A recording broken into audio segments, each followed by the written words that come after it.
आदाब दोस्तों। क्या आपने कभी सोचा, जब सच कारोबार बना दिया जाए तो इंसान भी एक दिन खबर बन जाता है और फिर आहिस्ता आहिस्ता उसे ख़त्म कर दिया जाता है।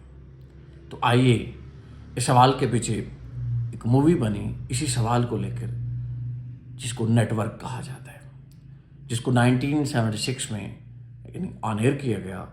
इस मूवी में ब्लैक कॉमेडी का इस्तेमाल किया गया। ब्लैक कॉमेडी क्या होती है?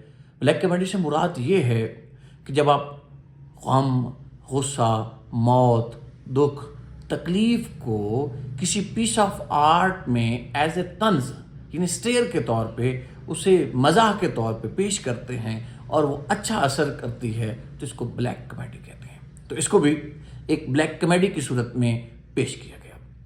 इसमें एक किरदार है हॉवर्ड बेल, जिसको पीटर फिंच ने निभाया है और खूबसूरत अंदाज में उन्होंने इस किरदार को निभाया है। वो तो कुछ इस तरह से है कि पीटर फिंच, जिसको हॉवर्ड बेल कहते हैं, एक एंकर है। जिस टीवी शो पे वो काम करता है, आहिस्ता आहिस्ता उसकी रेटिंग जो है, वो टीआरपी जो है, आहिस्ता आहिस्ता ख़त्म होना शुरू हो जाती है। अब उसे ये डर है कि चैनल वाले उसे निकाल देंगे, यानी उसे अपनी जॉब के खो जाने का डर है और अपने सर पे गुर्बत के बादल मंडलाने का डर है। अब वो क्या करता है? एक दिन वो जब प्रोग्राम कर रहा होता है तो वो ये ऐलान करता है कि मैं कुछ दिनों तक खुदकशी कर दूंगा। अब ये बात बहुत ज़्यादा यानी फैल जाती है कि हॉवर्ड बेल खुदकशी कर लेगा। अब इस प्रोग्राम की जो प्रोड्यूसर है, वो इस ऐलान को ट्रेजेडी नहीं समझती, वो इसको अलमिया नहीं जानती, बल्कि कंटेंट जानती है। वो कहते हैं ये तो बड़ी बात है, इसमें तो टीआरपी बनेगी। अब वो बजाय उसे यानी हॉवर्ड बेल को निकालने के, उसको एक नया शो देती है, एक नया प्रोग्राम देते हैं और साथ में उसे बोलने का मौका देते हैं।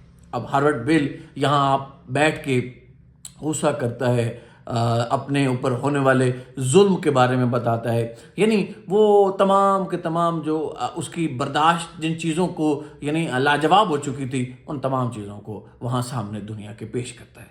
अब उसका ये गम, गुस्सा, ये जो उसके ऊपर नाइंसाफ़ियाँ हैं, लोग उसे सुनते हैं। जब ये बात करता है तो वो बात हर इंसान की होती है, माशरे में पढ़ने वाले, रहने वाले हर इंसान की होती है। उसके साथ भी जुल्म हो रहा होता है। अब लोग उसकी बात को पसंद करते हैं कि नहीं। अब उसके एक नारा, I am mad as hell, I am not going to take any more this, यानी वो कहते हैं कि मेरी बस हो चुकी है, मैं अब इस जुल्म के ऊपर लानत भेजना चाह रहा हूँ, मैं अब इसे मज़ीद नहीं बर्दाश्त कर रहा।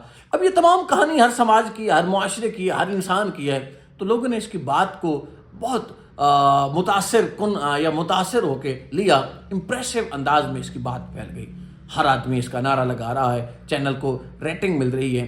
अब एक दिन वो प्रोग्राम कर रहा था तो अचानक उसने ये ऐलान कर दिया कि ये दुनिया को हुकूमतें नहीं चलाती, दुनिया को मफाद प्रस्त कंपनियां चलाती हैं, यानी सरमायादार चलाता है। अब क्या होता है, यहाँ से उसकी यानी बिल की ट्रेजेडी शुरू होती है।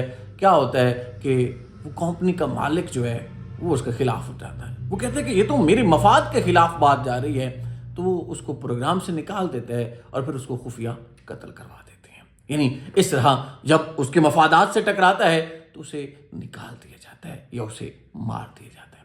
देखिए साहब, हम तमाम लोग भी सरमायादार कंपनियों के आलाकार हैं। हम भी अपने टीआरपी के लिए किसी की ज़िंदगी को बर्बाद कर रहे हैं, किसी के माजी को खंडाल के उसके हाल को बर्बाद कर रहे हैं। ये हालिया आप इरशाद भट्टी और मीरा जी का जो एक पॉडकास्ट है उसको देखें, जिसमें वो बेचारी अपनी एक मूवी है जिसको साइको कहते हैं, उसकी प्रमोशन के लिए आई हुई है। तो उसमें इरशाद भट्टी उसे इतने अनएथिक्स और लो मोरालिटी के ऊपर, यानी जिसमें किसी तौर भी इखलाकियात शामिल नहीं, उसके सामने सवाल करता है, उसका माजी सामने रख देता है। इसके साथ एक और पाकिस्तानी एंकर हैं, पॉडकास्ट करते हैं, रेहान तारिक, उसका भी रवैया यही है। वो लोगों को बुलाता है, जलील करता है, अपनी टीआरपी के लिए सनसनी फैलाता है। और अब तमाम तर इखलाकियात, मेरे रसूल का फरमान है कि किसी के ऐब की पर्दाफाशी ना करो। ये अपने हाथ में तस्बीह लेके बैठे होते हैं, लेकिन लोगों के ऐबों को सामने लाते हैं।